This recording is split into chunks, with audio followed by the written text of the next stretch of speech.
Bismillahirrahmanirrahim. Alhamdulillahirabbil alamin. Wassalatu wassalamu ala asyrafil anbiya wal mursalin Sayyidina Maulana Muhammadin wa ala alihi wa ashabihi ajma'in. Qala al-musannif al-imam Hujjatul Islam Abu Hamid Al-Ghazali rahimahullah wa nafa'ana bi ulumihi fid dharain amin. Dan ketahuilah bahwasanya seseorang hamba itu dipandang dari sudut agamanya terbahagi kepada 3 derajat.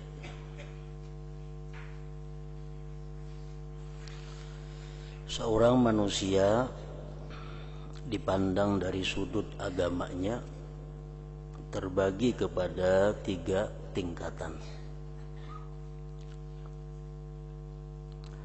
Pertama, tingkatan yang pertama adalah salimun. Artinya orang yang selamat.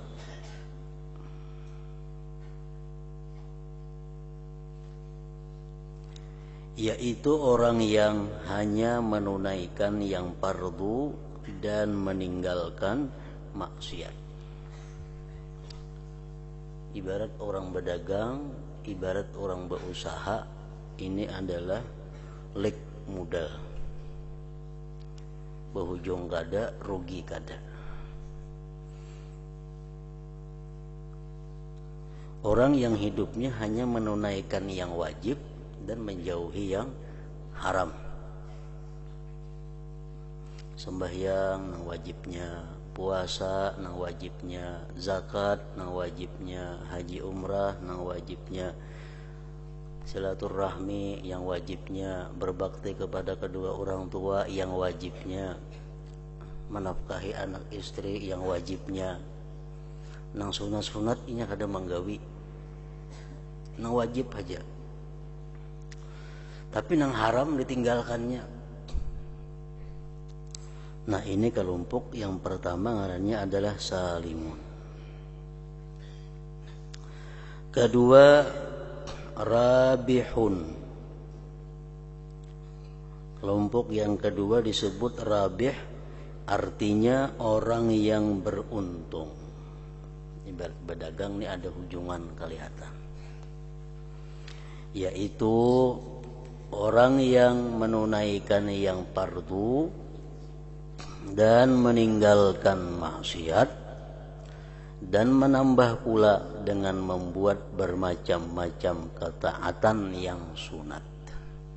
Sembahyang wajib dilaksanakannya, sunat dilaksanakannya. Puasa wajib dilaksanakannya, puasa sunat dilaksanakannya. Zakat wajib dilaksanakannya, sedekah sunat digawinya. Segala yang haram ditinggalkannya. Nah, ini orang ngarannya adalah rabihun, orang yang beruntung, berhujung. Ketiga, khasirun, artinya orang yang rugi. Asalnya modal 1 juta, tertinggal 500. Yaitu orang yang taksir atau cuai ia daripada membuat yang fardu. Nang fardu kada tapi biris, nang haram tagawi, nang sunat kada tapi biris, nang makruh tagawi. Nah, ini ngarannya adalah orang yang khasir, yang rugi. Maka jikalau engkau tidak dapat menjadi orang yang rabih, maka berusahalah supaya menjadi orang yang salim. Kalau kita kada kawa berhujung, maka jangan sampai keluar daripada kelompok yang pertama tadi, salim. Dan janganlah sekali-kali menjadi orang yang khasir, yang rugi.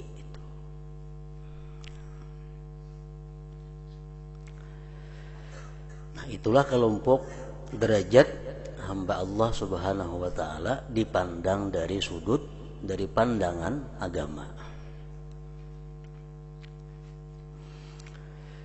dan seseorang hamba itu dipandang pada sudut pergaulannya dengan orang lain, persahabatannya, terbahagi kepada 3 derajat pula. Dalam kehidupan sehari-hari, bergaul, berkawan di masyarakat, bermasyarakat. Nah, itu manusia ada 3 tingkatan juga. Pertama, laksana malaikat yang mulia, yang suka berbuat baik kepada orang lain, yaitu seseorang yang berusaha menunaikan hajat orang lain dengan cara yang penuh kasih sayang dan lemah lembut, dan senantiasa melakukan perkara yang dapat menggembirakan hati mereka.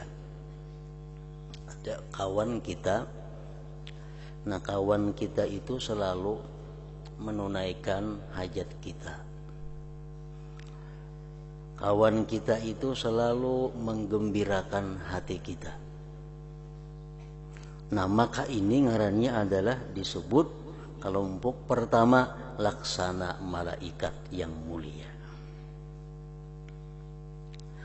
Kedua, laksana binatang dan benda yang keras,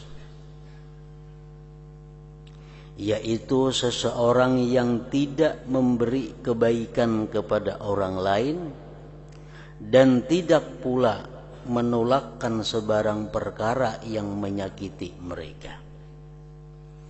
Ya, ini kelompok yang kedua ini sudah inya kada bisa berbuat baik kepada orang lain dan kadang-kadang menyakiti kepada orang lain.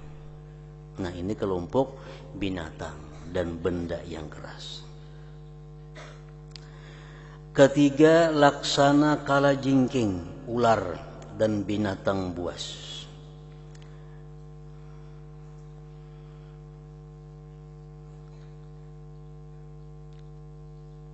Nah, kelompok yang kedua tadi adalah laksana binatang dan benda yang keras, yaitu seseorang yang tidak memberi kebaikan kepada orang lain dan tidak pula menolakkan sebarang perkara yang menyakiti mereka.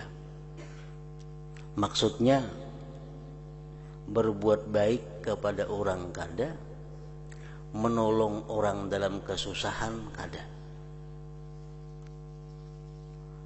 dan tidak pula menolakkan sebarang perkara yang menyakiti mereka. Mereka dalam keadaan susah, kada bisa membantu. Nah, ini kelompok yang kedua, berbuat baik kepada orang kada bisa, menghilangkan kesusahan orang kada bisa, membantu kesusahan orang kada bisa. Nah, ini kelompok yang kedua. Yang ketiga ini kalajengking, ular dan binatang buas, yaitu seseorang yang tidak diharapkan kebaikannya dan dijauhi kejahatannya. Nah, kelompok yang ketiga ini gawiannya adalah menyakiti orang dan kada berbuat baik kepada orang. Berbuat baik sudah kada bisa, senonoh bisa menyakiti orang. Nah, ini kalajengking. Oleh karena itu, apabila engkau tidak mampu mencapai ketinggian derajat malaikat, maka janganlah engkau menjadi lebih rendah daripada derajat binatang dan benda-benda yang keras. Artinya kalau kita kada bisa berbuat baik kepada orang, minimal kita jangan menyakiti orang. Kalau kita kada bisa membantu orang, minimal jangan menyusahkan orang.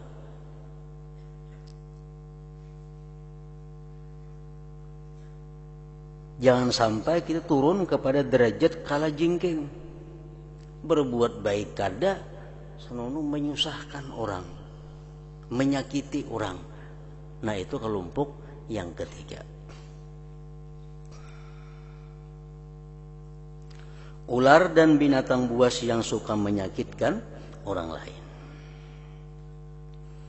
Jadi jikalau engkau ridha bagi dirimu untuk berada di bawah daripada derajat a'la illiyin, derajat yang paling tinggi daripada segala yang tinggi, maka janganlah engkau ridha bagi dirimu dengan derajat asfala safilin, derajat yang lebih rendah daripada segala yang rendah.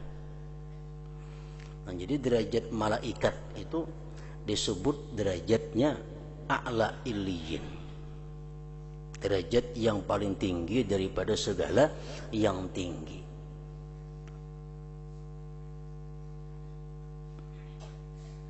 Menunaikan hajat orang lain dan senantiasa melakukan perkara yang dapat menggembirakan hati mereka. Itu derajat a'la illiyin.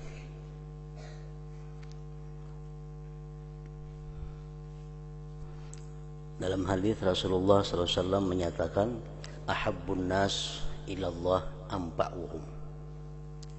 Manusia yang paling disukai Allah adalah manusia yang paling memberi manfaat di antara mereka kepada sesamanya. Itu manusia yang paling dicintai Allah, yang paling bermanfaat sesama mereka. Wa ahabbul a'mal ilallah azza wa jal sururun tudkhiluhu ala muslim. Paling dicintai amal kepada Allah adalah kegembiraan yang kau masukkan atas orang muslim. Artinya idkhalus surur, memasukkan kegembiraan kepada orang Islam. Itu amal yang paling disukai Allah. Au takshifu anhu kurbatan, atau engkau melapangkan daripada orang Islam kesusahan mereka. Atau taqdi anhu daina, atau engkau melunaskan hutang mereka. Tatrudu anhu ju'a, atau engkau tolak daripada mereka kelaparan, membantu orang yang kelaparan. Nah, itu ibadah-ibadah, amal-amal yang bila mana kita lakukan merupakan satu amal yang paling dicintai Allah dan dimasukkan dalam derajat a'la illiyin, derajat yang paling tinggi di antara yang tinggi. Dalam hadis lain Rasulullah menyatakan, ahabbul a'mal ba'dal faraid yadkhalus surur 'alal muslim. Paling afdal perbuatan, paling disukai amal sesudah melaksanakan yang fardu adalah memasukkan kegembiraan atas orang Islam. Jadi banyak hal-hal yang dimakruhkan, banyak hal-hal yang kurang baik. Tapi karena kita menyenangkan hati orang muslim, maka hal itu menjadi sangat baik. Padahal perbuatan ini dibenci dalam agama. Bukan dilarang, dibenci, dimakruhkan. Tapi karena kita untuk membahagiakan, untuk menggembirakan orang Islam, maka hal tersebut menjadi sunat. Nah, itu daripada ketinggian derajat perbuatan menyenangkan hati sesama muslim. Kita ambil contoh misalnya, orang yang makan banyak itu dicela dalam agama. Makan banyak itu dicela karena macam-macam akibatnya, melumpuhkan pikiran, membutakan hati, menghilangkan khasyah, takut kepada Allah. Nah, tapi kita makan banyak ini karena kita ini untuk menyenangkan hati seorang muslim, jadi sunat.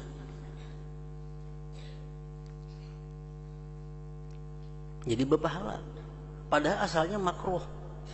Nah, cuma karena ada itu alasannya jadi berpahala.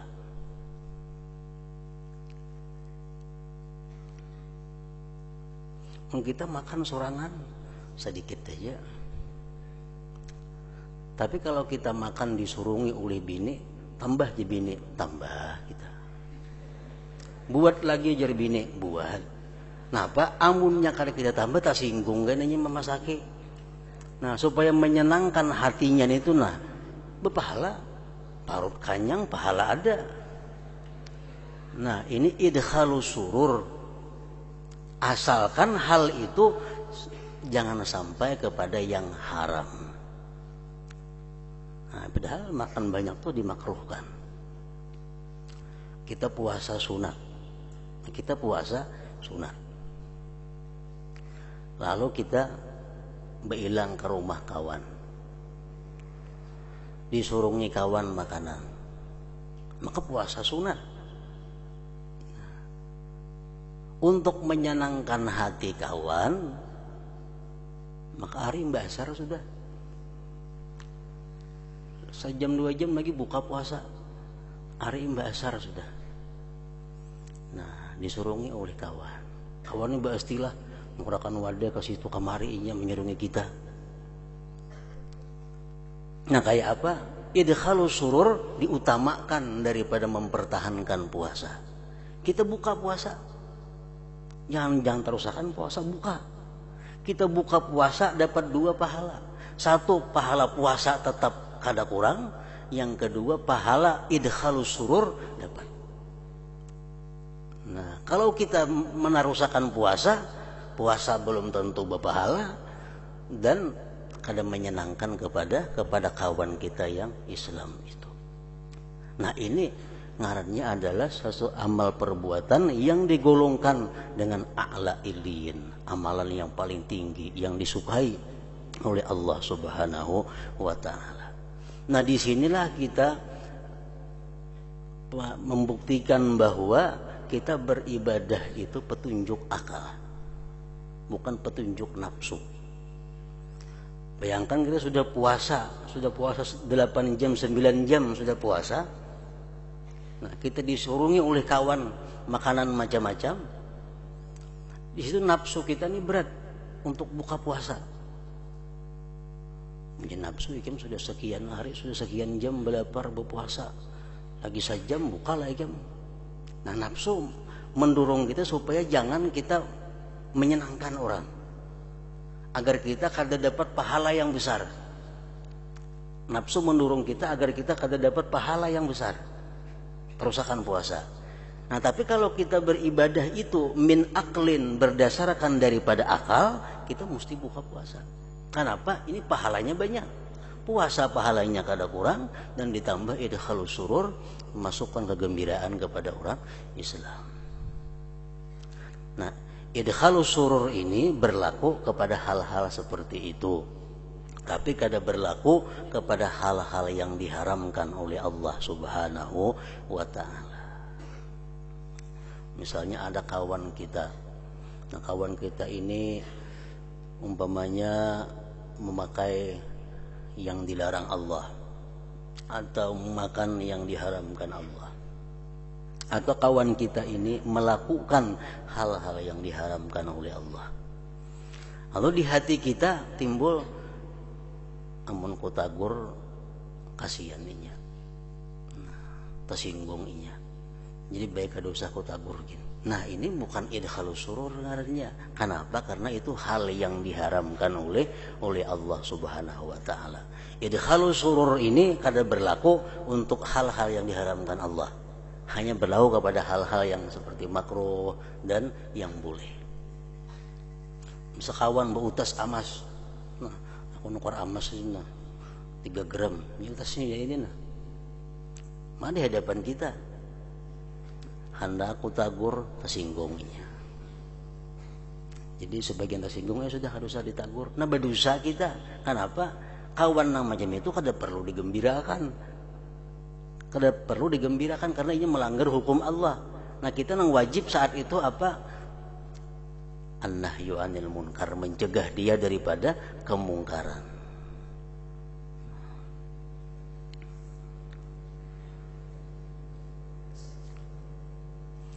Nah, jadi kalau kita kada mampu untuk beribadah, untuk beramal kepada amalan yang paling tinggi, maka kita jangan sampai berada pada perbuatan yang paling rendah di antara yang rendah.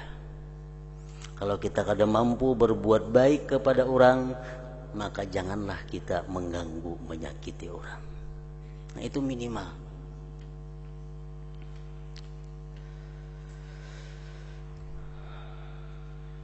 Dan jikalau engkau tidak mampu membuat perkara yang dapat menguntungkan, maka janganlah engkau membuat perkara yang merugikan.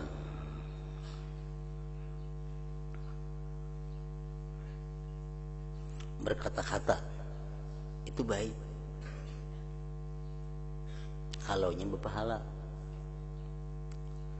Tapi kalau kita sudah kada bisa berkata-kata yang baik, ambil diam. Man kana yu'minu billahi wal yaumil akhir falyakul khairan aw liyasmut. Kita kan disuruh diam kada, kita disuruh berkata-kata yang baik, karena itu memberikan keuntungan. Kalau itu kada bisa kita berkata-kata yang baik, falyasmut, diam. Jangan sampai kita berkata-kata kepada yang kada baik artinya.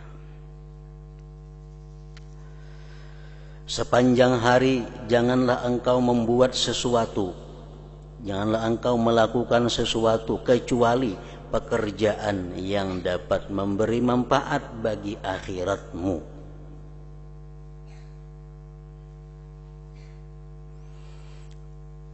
Atau sekurang-kurang melakukan pekerjaan yang bermanfaat bagi kehidupanmu di dunia ini, yang engkau tidak dapat lari daripadanya, yang engkau tidak dapat kaya daripadanya, dan engkau berhajat kepada menggunakan manfaat dunia ini untuk mencari pahala akhirat.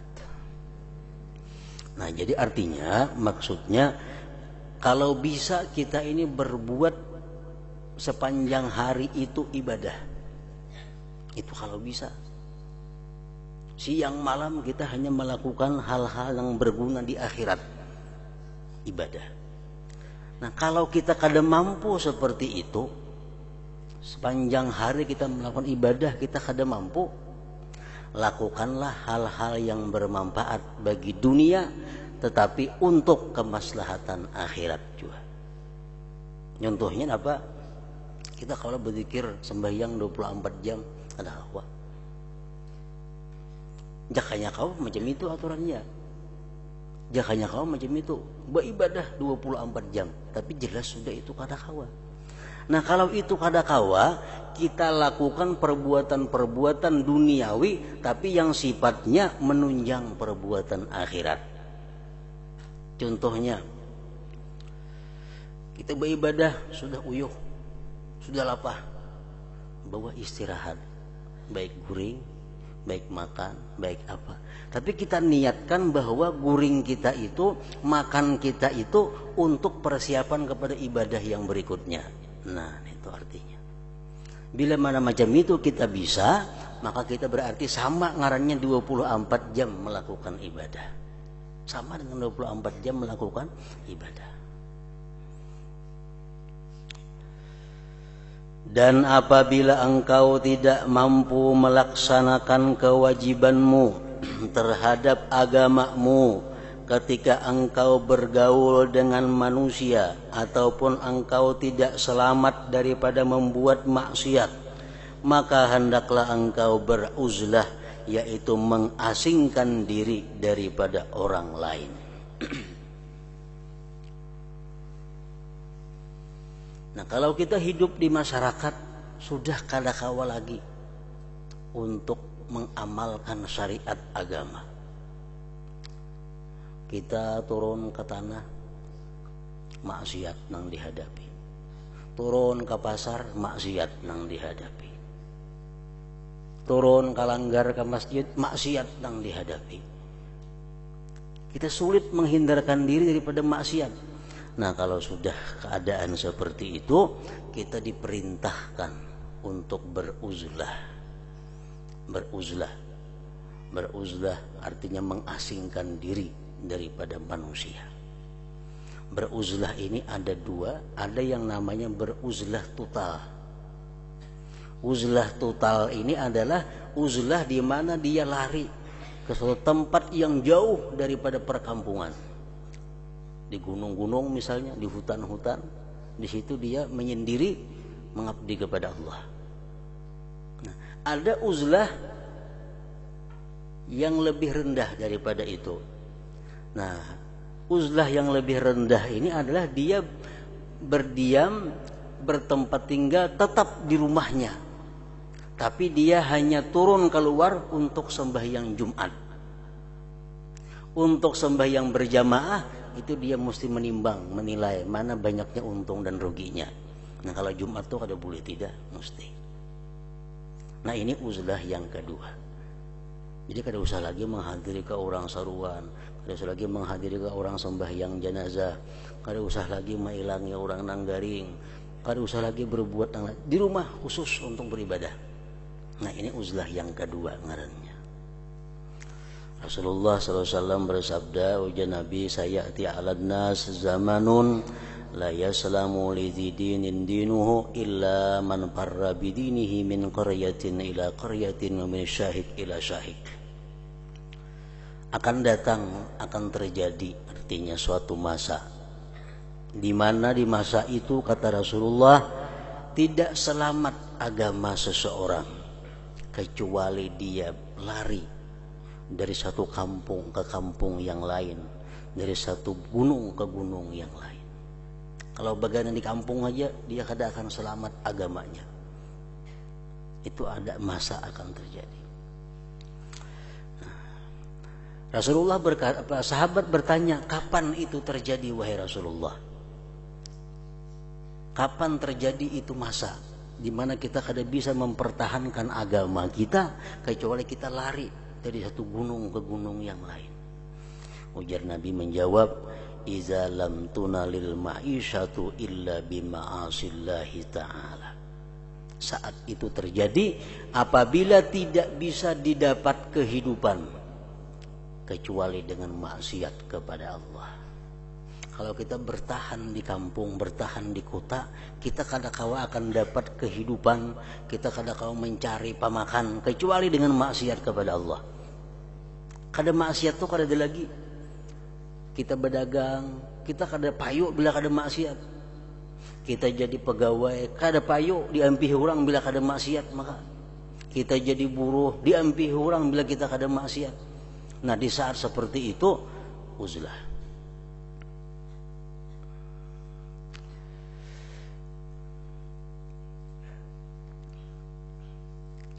Nah jadi berasing diri tadi oleh Imam Ghazali disebutkan, kita beruzlah itu ada keuntungannya banyak dan ada juga kekurangannya.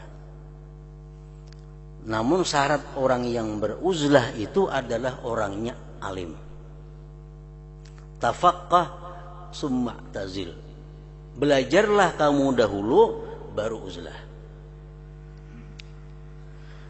Uzlah itu faidahnya, ujar Imam Ghazali, yang pertama faidah orang beruzlah itu tafarrug lil ibadah wa tafakkur.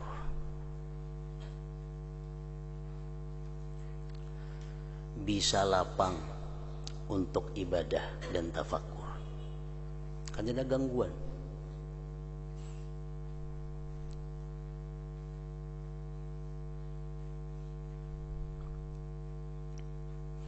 Yang kedua, keuntungan orang beruzlah itu at-takhallus minal ghibah wan namimah war riya wasukul anil amri bil ma'ruf wan nahyi anil munkar. Kedua keuntungannya uzlah itu adalah terhindar daripada gibah. Karena ada bakawan. Terhindar daripada gibah. Terhindar daripada namimah, anjur atar. Terhindar daripada riya. Siapa yang diriyai oleh orangnya? Terhindar daripada kada melaksanakan amar ma'ruf nahi munkar. Terhindar, selamat.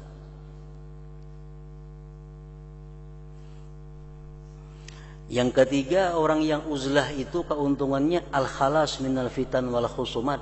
Dia terhindar daripada fitnah-fitnah dan pertengkaran-pertengkaran. Yang kelima, keuntungan uzlah itu adalah inkita utama, terputusnya tamak. Kita kada tamak kepada orang lain kada tamak lawan kita. Karena kita uzlah, kita menyendiri. Yang keenam, al-khalas min musyahadatil hamqa wa sayyi'il khuluq. Kita terhindar daripada memandang orang-orang yang bodoh dan yang jahat budi pekertinya. Memandang orang bodoh itu berbahaya. Kenapa? Bisa menjangkit lawan kita kebodohannya itu. Kita uzlah, kita kadang-kadang memandang orang-orang bodoh. Nah, jadi uzlah ini itulah keuntungannya, dan ini berlaku baik bagi laki-laki atau bagi perempuan. Misal seorang perempuan kadang-kala turun pada rumah pasti maksiat. Karena keadaan kampungnya macam itu. Begitu turun pada rumah aja sudah maksiat. Imma maksiat dari diri seorang langsung, atau maksiat atau penyebab orang lain berbuat maksiat. Kadang-kala lepas daripada itu. Nah, perempuan-perempuan seperti ini pun uzlah. Artinya bagaimana di rumah aja lagi, kada kemana-mana lagi.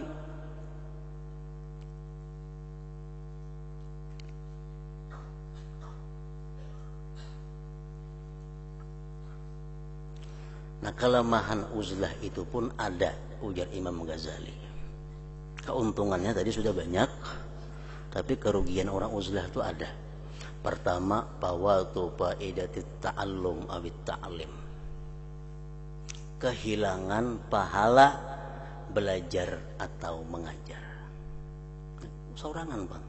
Jadi belajar gak ada lagi, mengajar gak ada lagi, ini sorangan. Makanya tadi sebelum uzlah itu belajar dulu, tafaqqah tsumma i'tazil. Belajar dulu hanya uzlah. Karena kalau sudah uzlah kada kau lagi belajar, kada kau lagi mengajar. Nah, pahala di situ kada dapat lagi nya. Yang kedua, kerugiannya orang uzlah itu adalah fawatun naf'i wal intifa'. Dia akan kehilangan pahala memberi manfaat kepada orang lain. Kalau kita di tengah-tengah masyarakat ini ada bisa memberi manfaat, mengucapkan assalamualaikum, waalaikumsalam, pahala, manfaat, membantu apakah ada pahala? Kalau uzlah kada ada lagi dapat itu. Yang ketiga, fawadilil a'mal. Orang uzlah itu keluputan fadilah amal, seperti menghilangi orang garing, kada dapat lagi. Seperti menghilangi mengantarkan jenazah, silaturahmi, kada ada lagi. Karena sudah menyendiri. Yang keempat, orang yang uzlah itu keluputan fawatu ihtimalil adza. Dia keluputan pahala menyandang gangguan orang. Kan kalau kita uzlah, siapa dia mengganggu kita? Kada ada lagi orang mengganggu. Kalau kita hidup di tengah masyarakat ini kadang-kadang ada yang mengganggu lawan kita, kita sabar dapat pahala. Ada orang yang perkataannya kadang menyamankan lawan kita, kita tahane, kita sabar dapat pahala. Nah, itu keuntungannya orang-orang yang kada uzlah. Nah, dipandang daripada keuntungan orang uzlah dan kerugiannya orang uzlah, mana yang terbanyak? Nah, bila terbanyak itu keuntungannya, uzlah adalah yang dipilih. Jadi uzlah ini banyak berlaku, bukan hanya sekarang. Di abad ketiga Hijriah sudah ada uzlah itu. Abad ketiga Hijriah, abad kedua Hijriah, keempat Hijriah. Banyak ulama-ulama itu, aulia-aulia itu nang hanya turun untuk Jumat. Kalau Jumat ini kada kawa kada, kecuali kita bagaimana di tempat terpencil nang kada mendengar seruan azan. Ibnu Abbas ditanya, bagaimana wahai Ibnu Abbas tentang seorang yang alim, dia berkhalwat di rumahnya tapi dia tidak sembahyang Jumat dan jamaah. Ibnu Abbas huwa finnar, matinya ke neraka. Nah, ada kawan itu huwa finnar. Kalau hendak kada berjumat tuh ke sana bagaimana? Jauh-jauh sehingga kada mendengar orang azan.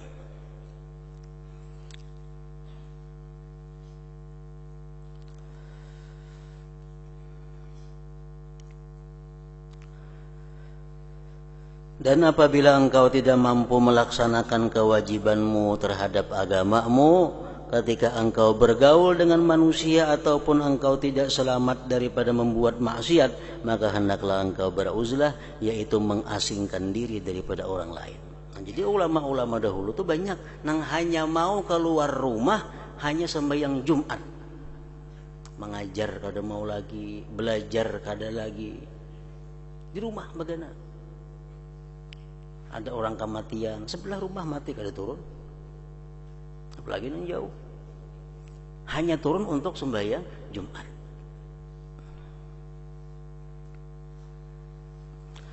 Dan itu adalah yang terlebih baik bagimu, maka disitulah letaknya keselamatan.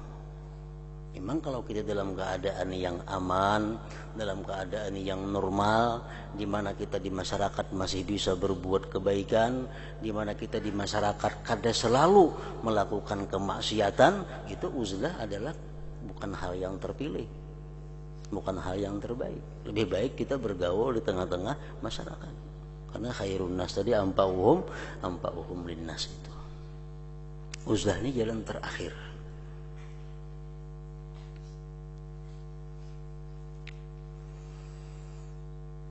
Dan apabila was-was selalu datang menarik hatimu untuk membuat perkara-perkara yang tidak diridai oleh Allah ketika engkau beruzlah, maka hendaklah engkau tidur. Rahatan beruzlah nih. Di hati ini ada aja was-was hendak melakukan hal-hal yang kada diridai oleh Allah. Baik buah guring, baik di bawah guring.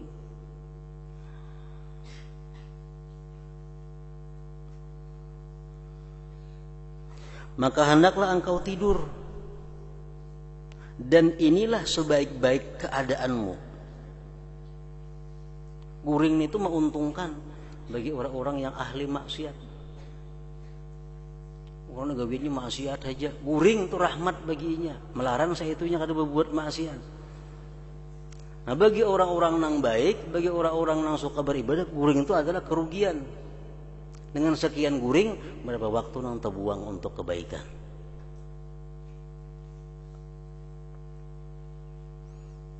Nah, bila dalam keadaan itu selalu hendak berbuat maksiat, maka hendaklah engkau tidur, dan itulah sebaik-baik keadaanmu. Karena sudah menjadi pegangan kita dalam kehidupan ini, apabila kita tidak mampu mendapatkan keuntungan dan kemenangan, maka biarlah kita ridha dengan lari dalam mencari keselamatan. Itu sudah prinsip. Bila kita kada kawa untung, jangan rugi barang. Nah, orang guring tuh lek mudah, berpahala kada, berdosa ada. Jadi kalau kada kau memperbuat pahala, lebih baik guring.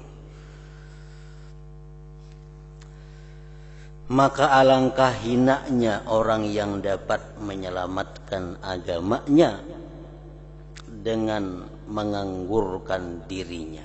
Nah, kalau kita hidup di tengah-tengah nang kawa berbuat baik, kalau kita hidup di tengah-tengah nang kita kawa berbuat amal ibadah, guring itu sesuatu yang rugi. Guring sesuatu yang hina. Maka alangkah hinanya orang yang dapat menyelamatkan agamanya. Kau beribadah, kau berbuat baik, alangkah hinanya dengan menganggurkan dirinya. Guring umpamanya. Karena tidur, guring tadi adalah saudara mati, yang bermakna pengangguran hidup, dan mencontohi kelakuan benda-benda yang jamit, yang tidak bergerak. Orang guring sama batu artinya. Orang guring sama lawan tihang.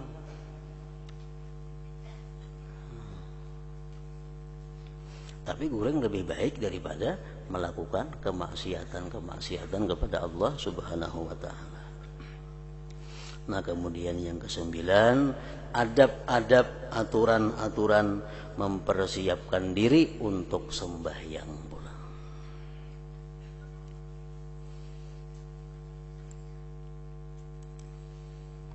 حضرة النبي صلى الله عليه وسلم. الفاتحة. بسم الله الرحمن الرحيم. الحمد لله رب العالمين.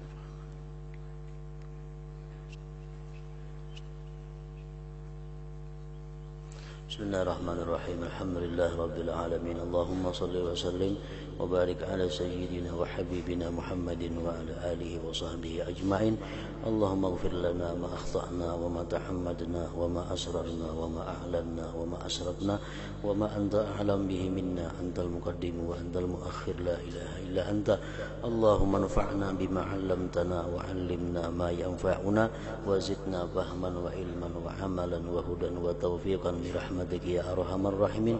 وصلى الله على سيدنا محمد وآله وسلم. الحمد لله.